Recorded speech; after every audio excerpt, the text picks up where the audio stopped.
On l'a enterré pour s'amuser, et il est jamais ressorti. Je vous jure, cette histoire me hante encore.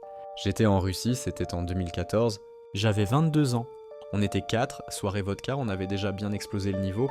Vers 3h du matin, mon pote Artyom lance un défi débile. Et si on faisait comme dans les films? Genre, on t'enterre vivant et tu restes quelques heures? Tout le monde rigole. Mais Denis, lui, il se lève, sérieux, et dit « Moi je le fais ». On pensait qu'il blaguait, mais non. Il va chercher une vieille caisse en bois dans la grange. Il dit « Je me mets dedans, vous enterrez, mais laissez un tuyau pour que je respire ». Et nous, comme des abrutis, on creuse.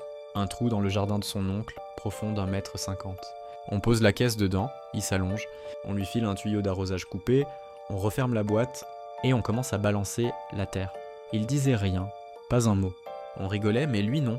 Il restait là, calme.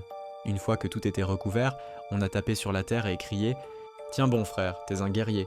Et on est rentré. On s'est endormi comme des sacs. Le problème c'est qu'il a plu pendant la nuit. Pas une grosse pluie, mais juste assez pour que le tuyau s'engorge de boue. Le lendemain matin, on se réveille, gueule de bois, et là quelqu'un dit « Attends, Denis, il est encore là-bas ?»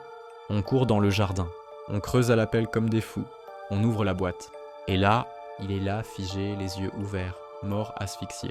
Pas un cri, pas un bruit, juste, il a attendu, seul, sous la terre. On a dit à la police que c'était une blague, mais c'est moi qui l'ai mis là-dedans. Et je vous jure que depuis, j'ai jamais pu dormir sans entendre son souffle bloqué dans ma tête. Tu l'aurais fait, toi? Parce que moi, je pourrais plus jamais rigoler avec ces défis entre potes. Faites attention à l'effet de groupe. Abonne-toi si tu veux d'autres histoires.